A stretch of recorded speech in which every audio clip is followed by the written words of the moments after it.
క్రీస్తు ప్రభునందు ప్రియ సహోదరి సహోదరులారా, నేడు మనము సామాన్య కాలంలో 21వ ఆదివారంలో ఉన్నాం. నేటి దివ్య గ్రంథ పఠనాలు, మొదటి పఠనము యెషయా గ్రంథం 22వ అధ్యాయం 19వ వచనం నుంచి 23వ వచనం వరకు, సువిశేషం మత్తయి శుభవార్త 16వ అధ్యాయం 13వ వచనం నుంచి 20వ వచనం వరకు మనం ఆలకించాం. హిజ్కియా అనేటటువంటి రాజు యోధాను పరిపాలించాడు. అతడు క్రీస్తు పూర్వం 716వ సంవత్సరం నుంచి 687వ సంవత్సరం వరకు పరిపాలించాడు. ఈ హిజ్కియా రాజు కాలంలో రాజగృహ నిర్వాహకుడిగా బాధ్యతను నెరవేర్చింది షబ్నాను అను రాజ ఉద్యోగి. ఈ షబ్నాను రాజగృహ నిర్వాహక బాధ్యతలు నెరవేరుస్తూ ఈ హిజ్కియా రాజుకి సలహాలు ఇచ్చాడు. రాజా, మనల్ని అసిరియా ప్రజలు చుట్టుముట్టారు కదా, ఈ అసిరియా సైన్యాన్ని ఎదుర్కోవడానికి నీవు వెళ్ళి అన్యులైనటువంటి ఐగుప్తును సహాయం అడుగు. ఈ అన్యదేశమైన ఐగుప్తు నీకు సహాయం చేస్తుంది, నువ్వు తప్పకుండా ఈ అసిరియా ప్రజలను జయించవచ్చు అని చెప్పి రాజుకు దుష్టపు సలహాలు ఇచ్చాడు. ఈ సలహాలు ఇచ్చినందుకు యెషయా ప్రవక్త షబ్నానును వ్యతిరేకించాడు. నిజానికి ఈ యోధ సామ్రాజ్యానికి రాజైన రక్షకుడైన యావే ప్రభువే. ఆపద వచ్చినప్పుడు ఈ యోధవాసులు రాజుతో సహా వెళ్ళి ఆ దేవుని సహాయం అడగాలి, కానీ అన్యదైవాలను కొలిచేటటువంటి ఐగుప్తు సహాయం అడగడం ఎంతవరకు సమంజసం? ఇది దేవుణ్ణి అవమానించడమేనని చెప్పి యెషయా ప్రవక్త వెల్లడి చేశాడు. ఆ రోజుల్లో ఐగుప్తు మహాసైన్యంతో గొప్ప సంపన్నమైన దేశంగా, శక్తివంతమైన దేశంగా విరాజిల్లుతూ ఉంది. కాబట్టి ఖచ్చితంగా ఐగుప్తు తోడుగా వచ్చిందంటే ఈ అసిరియా సైన్యాన్ని జయించడం చాలా సులువవుతుందని షబ్నాను అనేటటువంటి ఈ రాజ గృహ నిర్వాహకుడు సలహా ఇచ్చాడు. ఈనాడు యెషయా ప్రవక్త దానిని తిరస్కరించాడు. దేవుణ్ణే నీవు సహాయం అడగాలి అని చెప్పాడు. ఈ దుష్టపు సలహాలు ఇచ్చినందుకు దేవుడు ఈ షబ్నాను అను రాజ గృహ నిర్వాహకుణ్ణి తొలగించి అతని దైవభక్తి, దైవ భయము లేని కారణంగా యావేను తిరస్కరించి యావే సహాయాన్ని అడగమని రాజుకు సలహా ఇవ్వని దుష్టపు సలహాల ఫలితంగా దేవుడు ఈ షబ్నానును తిరస్కరించి ఆ రాజగృహ నిర్వాహక స్థానంలో నన్ను విధేయించే ఒక క్రొత్త సేవకుణ్ణి ఆ షబ్నాను స్థానంలో నియమిస్తానని చెప్పి ప్రభు పలకడాన్ని నేటి మొదటి పట్టణంలో మనం ఆలకిస్తూ ఉన్నాం. ఈ షబ్నాను స్థానంలో ఎలియాకీము అను ఒక క్రొత్త రాజగృహ నిర్వాహకుణ్ణి నియమిస్తానని చెప్పి ప్రభు వాగ్దానం చేశాడు. ఈ ఎలియాకీము హిల్కియా కుమారుడు. ఈ ఎలియాకీము గురించి మాట్లాడుతూ, ఇతడు దైవభయము భక్తి కలిగిన వాడు, ఇతడు యోధ పౌరులకు యెరూషలేము వాసులకు ఒక తండ్రి వలె ఉంటూ వారి ఆలనా పాలన చూస్తూ వారిని దేవుని భయభక్తులలో బలపరుస్తూ వాళ్ళను ముందుకు నడిపిస్తాడని చెప్పి, అతడు దావీదు రాజ్యపు తాళపు చెవులను తన భుజాలపై వహిస్తాడని చెప్పి, అనగా ఇదిగో అతడు సంపూర్ణమైనటువంటి అధికారాన్ని చలాయిస్తాడని చెప్పి దావీదు రాజ్యాన్ని దేవుని యొక్క చిత్తానుసారము బలపరిచి నడిపిస్తాడని చెప్పి దేవుడు ఈ ఎలియాకీము అను నూతన రాజ గృహ నిర్వాహక బాధ్యతను చేపట్టేటటువంటి ఎలియాకీము గురించి దేవుడు తెలియచేస్తున్నట్లుగా మనం మొదటి పట్టణంలో చూస్తూ ఉన్నాం. ఇతడు దావీదు రాజ్యపు తాళపు చెవులను తన భుజములపై వహిస్తాడు, అనగా ఇతడు దావీదు రాజ్యపు అధికారాన్ని చలాయిస్తాడు అని అర్థం. ఈ అధికారాన్ని అతడు ప్రేమతో సేవాభావంతోనే చేస్తాడు అని, దేవుని యందు భయభక్తులతోనే ఆ అధికారాన్ని చలాయిస్తాడని చెప్పి నేటి మొదటి పట్టణం వెల్లడి చేస్తూ ఉంది. నేటి సమాజంలో అధికారం స్వార్థానికి వాడుకునే సాధనంగా మారిపోయింది. అధికారులు తమ అధికారాన్ని తమ స్వార్థానికి వాడుకుంటూ ఇతరులకు ప్రేమతో సేవ చేయడానికి బదులుగా ఇతరులను తమ స్వార్థానికి ఉపయోగించుకునే సాధనంగా ఈ అధికారం మారిపోయింది. మత్తయి శుభవార్త 20వ అధ్యాయం 25వ వచనంలో ప్రభు ఈ విషయాన్ని స్పష్టంగా తెలియచేస్తూ ఉన్నాడు. నిజానికి అధికారము అంటే ప్రేమతో సేవ చేయడానికి ఉపయోగపడే ఒక సాధనం. ప్రతి అధికారి కూడా తనకివ్వబడినటువంటి ఈ ఘనతను, ఈ అధికారాన్ని ఇతరులకు ప్రేమతో సేవ చేసుకోవడానికి వినియోగించాలి అన్నట్లుగా ప్రభు స్పష్టంగా తెలియచేయడాన్ని మనం సువిశేషాల్లో చూస్తూ ఉన్నాం. దావీదు రాజ్యపు తాళపు చెవులు ఎలియాకీము తన భుజములపై వహిస్తాడు అని చెప్పబడినప్పుడు ఈ వాక్యం ద్వారా మనము సువిశేషంలో యేసుక్రీస్తు ఇదిగో దేవుని సంఘాన్ని నడిపించే ఆ అధికారాన్ని, బాధ్యతను నీకు అప్పగిస్తున్నాను, ఇదిగో నీకు ఈ దేవుని సంఘపు తాళపు చెవులను అందిస్తూ ఉన్నాను అనగా, నీవు దేవుని చేత ఎన్నిక చేయబడి దేవుని అనుగ్రహాలు అందుకొని రక్షణ మార్గంలో కొనసాగుతూ ఉన్న ఈ దైవ సంఘంపై పరిపూర్ణమైన అధికారాన్ని కలిగి ఉంటావు అని ప్రభు తెలియచేస్తూ, తాళపు చెవులు నీకు అందించబడతాయి అని పేతురుతో పలికిన ఈ వాక్యానికి నేటి మొదటి పట్టణంలో ఎలియాకీము దావీదు రాజ్యపు తాళపు చెవులు తన భుజములపై వహించడానికి మధ్య ఉన్నటువంటి ఈ సంబంధానికి గుర్తుగా నేటి మొదటి పట్టణము ఎన్నిక చేయబడిందని మనం గ్రహిస్తాం. ఇక్కడ ఎలియాకీము సంపూర్ణమైన అధికారాన్ని పొందుతాడు అని చెప్పబడింది. అదే రీతిలో దైవ సంఘం మీద సంపూర్ణమైన అధికారాన్ని, నాయకత్వాన్ని కొనసాగిస్తాడు పేతురు అని చెప్పి యేసుక్రీస్తు చెప్పడాన్ని మనం చూస్తూ ఉన్నాం. ఈ తాళపు చెవులు అధికారానికి గుర్తుగా ఉన్నాయి. దేవుని యందు భయభక్తులు లేని బాధ్యతారాహిత్యమైనటువంటి జీవితాలు జీవించడం వల్ల యోధ నాయకుల నుండి ఈ అధికారం తీసివేయబడి యేసుక్రీస్తునకు ఈ అధికారం అందించబడింది. అందుకే ప్రభు అనేక సందర్భాలలో ఇహపరములందు నాకు సర్వాధికారం ఇవ్వబడింది అని తెలియచేయడం మనం చూస్తూ ఉన్నాం. మత్తయి శుభవార్త 28వ అధ్యాయం 18వ వచనంలో ప్రభు ఈ విషయాన్ని స్పష్టంగా తెలియచేస్తూ ఉన్నాడు.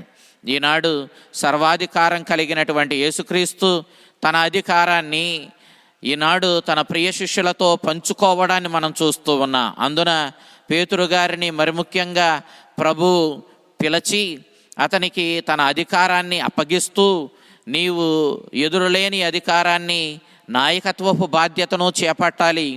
ఆ విధంగా దైవరాజ్యపు విలువలతో, దేవుని రక్షణానుగ్రహాలతో నింపబడిన ఈ దేవుని సంఘాన్ని నాయకుడివై ముందుకు నడిపించవలసిన బాధ్యతను కలిగి ఉన్నావన్న విషయాన్ని యేసుక్రీస్తు ఈనాడు సువిశేషంలో తెలియచేయడాన్ని మనం ఇక్కడ చూస్తూ ఉన్నాం. యావే ప్రభువు షబ్నానుకు ఎదురులేని అధికారాన్ని ఇచ్చాడు. అంతే రీతిలో ఈనాడు యేసుక్రీస్తు పేతురికి ఎదురులేని అధికారాన్ని ఇవ్వడాన్ని మనం చూస్తూ ఉన్నాం. ఈ షబ్నాను ఈ అధికారాన్ని దేవుని దగ్గర నుంచి పొందడానికి కారణం అతని దైవ భక్తి, దైవ భయము, అతని నమ్మదగిన తనము, విశ్వసనీయతతో కూడిన తన జీవితము. అతడు ఎంతటి అధికారాన్ని పొందాడు అని అంటే, అతడు మూసిన దానిని వేరొకడెవడూ తెరవలేడు. అంతేకాదు, అతడు తెరిచిన దానిని వేరొకడెవరూ మూయలేరు.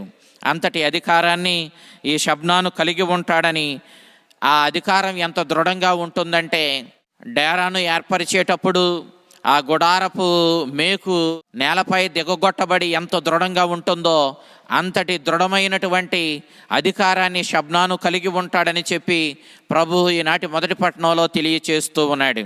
అయితే అంతే రీతిలో యేసుక్రీస్తు సువిశేషంలో పేతురుతో, నీవు కేఫావి, రాయివి, ఇక ఏ శక్తి కూడా నిన్ను కదపలేదు, అంతటి దృఢమైనటువంటి అధికారాన్ని నీవు పొందుతున్నావని యేసుక్రీస్తు పేతురుతో చెప్పడాన్ని మనం చూస్తూ ఉన్నాం.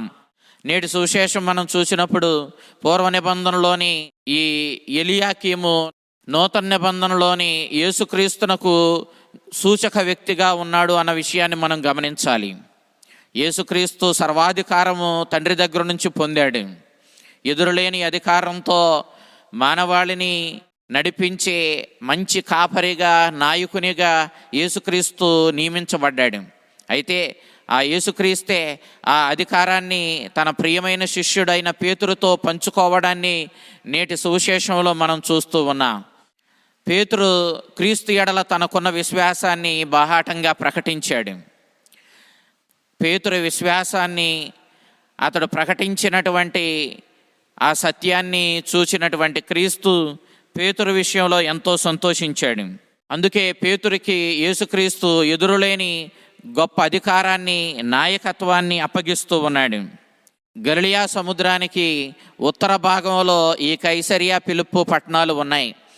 ఇవి మొదటి శతాబ్దంలోనే నిర్మించబడిన జంట నగరాలు. అయితే ఈ కైసరియా ఫిలిప్పు దగ్గరకు వచ్చినప్పుడు క్రీస్తు ప్రభు తాను చేస్తున్నటువంటి బోధలు, అద్భుతాల వల్ల ప్రజలు తనను తండోపతండాలుగా అనుసరిస్తూ ఉన్నారు కదా, మరి వారు నన్ను ఎవరని భావించి అనుసరిస్తూ ఉన్నారు? అందుకే తన శిష్యులతో ప్రజలు నన్ను ఏమని భావిస్తూ ఉన్నారు అని ప్రశ్నించాడు. అందుకు వారు చాలా సునాయాసంగా సమాధానం ఇచ్చారు. యేసుక్రీస్తు తనను తాను మనుష్య కుమారుడిగా చెప్పుకున్నాడు. అరమైక భాషలో మనుజుడు అని ఆ మాటకు అర్థం. అనగా క్రీస్తు ప్రభు తన మనుష్య అవతారాన్ని సూచిస్తూ తనను తాను మనుష్య కుమారునిగా చెప్పుకున్నాడు. క్రీస్తు ప్రభు తానే నిజమైన మెస్సయ్య అన్న సత్యాన్ని కప్పి ఉంచడానికి ఒక తెరగా తనను తాను మనుష్య కుమారునిగా చెప్పుకుంటూ, తానే మెస్సయ్య అన్న విషయాన్ని కప్పి ఉంచుకుంటూ, తనను తాను మనుష్య కుమారునిగా చెప్పుకుంటూ తన బహిరంగ స్వార్థ ప్రచారం చేసినట్లుగా మనం చూస్తూ ఉన్నాం. పూర్వపు ప్రవక్తల్లో ఎవరో ఒకరు వచ్చారని మిమ్మలను గూర్చి చెప్పుకుంటున్నారు అన్నారు. రెండవది, వారు మిమ్మలను బప్తిస్మ యోహానని భావిస్తూ ఉన్నారు అన్నారు. కారణం ఏంటంటే బప్తిస్మ యోహానే స్వయంగా నేను ఆ మెస్సయ్య వచ్చేటప్పుడు ముందే ఆయనకు మార్గం సంసిద్ధపరచడానికి ముందుగా రావలసినటువంటి ఆ దూతను నేనేనని ఆయనే చెప్పాడు. కాబట్టి ఆ రానున్న మెస్సయ్య కోసం మార్గాన్ని సంసిద్ధపరుస్తున్నాడు. బహుశా ఇతడే ఆ తిరిగి వచ్చినటువంటి బప్తిస్మ యోహానేమో అని ప్రజలు చెప్పుకుంటున్నారని వాళ్ళు చెప్పారు. ఇక మూడవదిగా, మిమ్మలను వాళ్ళు ఏలియా అని భావిస్తున్నారు అన్నారు. ఏలియా ఉత్తర భాగంలో ఉన్న ఇశ్రాయేలులో దేవుని సందేశాన్ని ప్రకటించినటువంటి ప్రవక్తల్లో అగ్రగణ్యుడిగా చెప్పబడిన ప్రవక్త. ఇతడు క్రీస్తు పూర్వం 870 సంవత్సరం నుండి 850 సంవత్సరం వరకు ఇశ్రాయేలు దేశంలో దేవుని సందేశాన్ని అందించి అనేక అద్భుత కార్యాలు చేసినటువంటి ప్రవక్త. అతడు మరణించకుండానే అగ్ని గుర్రాలు లాగుతూ ఉన్నటువంటి రథం స్వర్గం నుంచి రాగా ఆ రథం ఎక్కి స్వర్గానికి వెళ్ళిపోయాడు అన్న విషయం యూదులకు చాలా బాగా తెలుసు. కాబట్టి అతడే తిరిగి వచ్చాడు అని వాళ్ళు భావించుకుంటూ చెప్పుకున్నారు. మలాకీ ప్రవక్త 3వ అధ్యాయం 23వ వచనం 24వ వచనంలో ఆ ఏలియా మరలా తిరిగి వస్తాడు అని చెప్పాడు. కాబట్టి ఆ చెప్పినట్లుగానే ఆ ఏలియే తిరిగి వచ్చాడు. ఈ యేసే ఆ ఏలియా అని వాళ్ళు భావించి ఒకరికొకరు చెప్పుకోవడాన్ని ఈనాడు యేసుప్రభు శిష్యులు ప్రభుతో చెబుతూ ఉన్నారు. ఇక మరికొందరు మిమ్మలను ఇర్మియా అని భావిస్తూ ఉన్నారు అని చెప్పారు. ఈ ఇర్మియా దక్షిణ భాగంలో ఉన్నటువంటి యోధాలో దైవ సందేశాన్ని అందించిన ప్రవక్త. క్రీస్తు పూర్వం 646 సంవత్సరం నుండి 580 సంవత్సరం వరకు ఈ ఇర్మియా యోధాలో దేవుని సందేశాన్ని అందించాడు.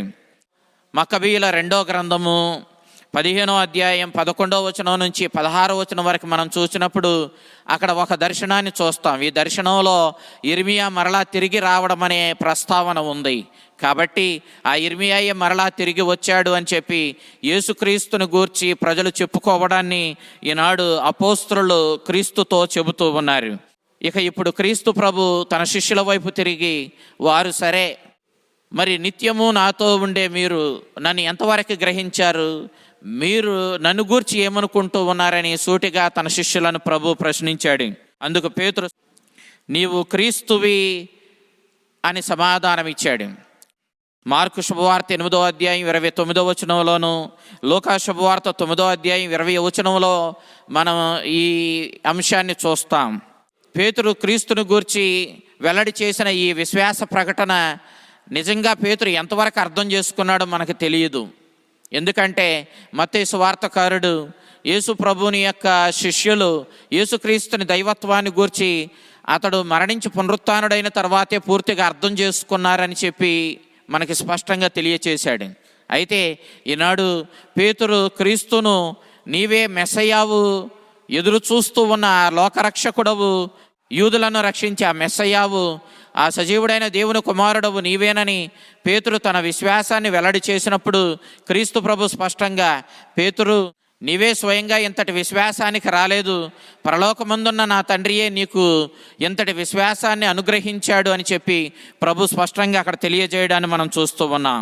యోనాపుత్రుడు అయిన సీమోను అంటూ ప్రభు పిలిచాడు. యూదుల సాంప్రదాయంలో ప్రతి వ్యక్తిని తన తండ్రి పేరుతో సంబోధిస్తూ పిలిచేవాళ్ళు. అదేవిధంగా క్రీస్తు ప్రభు కూడా పేతురును యోనాపుత్రుడు అయిన సీమోను అని సంబోధించాడు. నీవు కేఫావు, రాయివి అన్నాడు. గ్రీకు భాషలో పేత్రోస్ అని అర్థం. అనగా నీవు రాయివి, నీ మీద నా సంఘాన్ని నిర్మిస్తాను, ఇక నా సంఘానికి విరుద్ధమైన ఏ శక్తులు కూడా దానిని జయించలేవు, అంతటి ఎదురులేని అధికారాన్ని, నాయకత్వాన్ని, శక్తిని నీకు అనుగ్రహిస్తున్నాను, నీ మీద నా దైవ సంఘాన్ని స్థాపిస్తాను, ఇక దానిని అడ్డగించగలిగిన వాడు ఎవడూ లేడు అని ప్రభువు పేతురుతో స్పష్టంగా పలకడాన్ని మనం ఇక్కడ చూస్తూ ఉన్నాం. పేతురు అధికారానికి తిరుగులేదని ప్రభు స్పష్టంగా చెప్తా ఉన్నాడు. ఒక గృహానికి చెందినటువంటి తాళపు చెవులు ఎవరి దగ్గర ఉంటాయో అతడే ఆ గృహానికి చెందిన అధికారి. ఈనాడు యేసుక్రీస్తు దైవ సంఘానికి చెందిన తాళపు చెవులు పేతురుకు అందిస్తూ ఉన్నాడు. నిజానికి ఈ అధికారం క్రీస్తుదే, క్రీస్తుకే ఈ అధికారం అందించబడింది. కానీ ఈ అధికారాన్ని నేడు పేతురుతో క్రీస్తు ప్రభు పంచుకోవడాన్ని, ఈ దైవ సంఘంపై అతన్ని నాయకుడిగా నియమించడాన్ని మనం ఇక్కడ స్పష్టంగా చూస్తూ ఉన్నాం. క్రీస్తు పేతురికి ఆధ్యాత్మికమైనటువంటి శక్తిని ప్రసాదిస్తూ ఉన్నాడు. ఇక పేతురు ఆధ్యాత్మికమైన శక్తితో ఆధ్యాత్మికంగా అభివృద్ధి చెందడానికి కావలసినటువంటి బాధ్యతలు నిర్వహించేటటువంటి అధికారాన్ని, ఆ ఆధ్యాత్మికంగా ఎదగడానికి దైవ సంఘానికి కొన్ని సూచనలు, కొన్ని బాధ్యతలు అప్పగించేటటువంటి అధికారాన్ని, శక్తిని నాడు పొందుతూ ఉన్నాడు.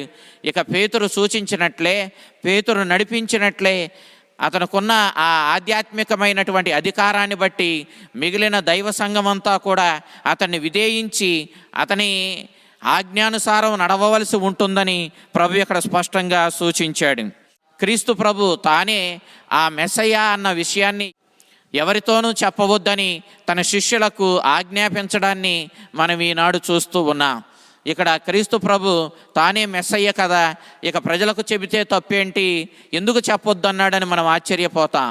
ఆనాడు యేసుప్రభు శిష్యులతో సహా ప్రజలందరూ కూడా మెస్సయ్య అంటే రాజరికపు మెస్సయ్యేనని, అతడు వచ్చి తమ శత్రువులైన రోమీయులను వెళ్ళగొట్టి యోధ సామ్రాజ్యాన్ని ఈ లోకంలో స్థాపిస్తాడని, వారికి స్వేచ్ఛా స్వాతంత్ర్యాలు ఇస్తాడని వాళ్ళు గట్టిగా నమ్మారు.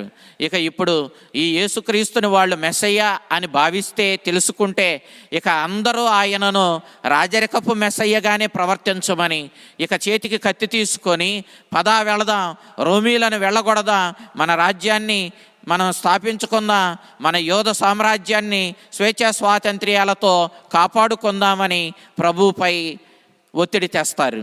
కానీ క్రీస్తు ఈ లోక సంబంధమైన రాజ్యం స్థాపించడానికి రాలేదు. మనల్ని ఆధ్యాత్మికంగా బలపరచడానికి, మన శత్రువైన సాతాను నుండి మనల్ని విడుదల చేయడానికి, దేవుని రాజ్యాన్ని స్థాపించి దేవుని రక్షణానుగ్రహాలతో మనల్ని నింపి స్వేచ్ఛ, శాంతి, సమాధానము, నీతి, న్యాయాలతో, ప్రేమతో నిండిన ఆ దేవుని యొక్క విలువలతో కూడిన దైవరాజ్య స్థాపన చేసి మనల్ని అందరినీ దేవుని బిడ్డలుగా, ఆ రక్షణ భాగ్యానికి వారసులుగా మార్చడానికి క్రీస్తు ఈ లోకానికి వచ్చాడు. క్రీస్తు చేసేది ఆధ్యాత్మికమైన రాజ్యస్థాపన. ఈ రాజ్యస్థాపన ప్రజలు, క్రీస్తు ప్రభు శిష్యులు అర్థం చేసుకోవడానికి చాలా సమయం పట్టింది. కాబట్టి అది ఇంకా సమయం పడుతుందని ప్రభువుకి తెలుసు. కాబట్టి ఇప్పుడే నేను మెస్సయ్యనని ప్రజలకు వెల్లడి చేయొద్దని క్రీస్తు ప్రభు చెప్పడాన్ని మనం ఇక్కడ చూస్తూ ఉన్నాం. ఈ రీతిగా క్రీస్తు ప్రభు తండ్రి చేత సర్వాధికారిగా నియమింపబడి ఉన్నాడు. ఈ అధికారాన్ని క్రీస్తు పేతురుతో పంచుకుంటూ ఉన్నాడు. తద్వారా ఇహపరములందు సర్వాధికారం కలిగినటువంటి క్రీస్తు మనల్ని సమస్త చెడు నుండి, సమస్త కీడుల నుండి విడుదల చేసి మనల్ని దేవుని రక్షణానుగ్రహాలతో నింపి మనల్ని ఆ పరలోక రాజ్యానికి వారసులుగా చేయడానికి ఆయన ఈ లోకానికి వచ్చాడు. కాబట్టి మనం క్రీస్తుని అధికారాన్ని గుర్తించి క్రీస్తు సూచించినట్లుగా అతడే నిజమైన ఆధ్యాత్మికమైన రాజ్యస్థాపన చేసే ఆ మెస్సయ్య, రాజులకు రారాజు అని గ్రహించుకొని ఆయన రాజ్యపు విలువలతో జీవించి మన జీవితాన్ని ధన్యం చేసుకోవాలని, అతనుకున్న ఈ అధికారాన్ని గ్రహించి మన జీవితాలను ఆయన అధికారానికి వినయంతో, తగ్గింపుతనంతో, విధేయతతో అర్పించుకోవాలని నేటి దివ్య గ్రంథ పఠనాలు మనకి సూచిస్తూ ఉన్నాయి. ఆ క్రీస్తునకు మనల్ని మనం అంకితం చేసుకొని ఆయన రాజ్యపు విలువలతో జీవించి ఆ మెస్సయ్య బాటలో పయనించి మా జీవితాలను ధన్యం చేసుకున్న ఆ చల్లని ప్రభు మిమ్మలను, మీ కుటుంబాలను తన రక్షణానుగ్రహాలతో నింపి ఆ మెస్సయ్య మిమ్మెల్లప్పుడూ కాచి కాపాడునుగాక. ఆమేన్.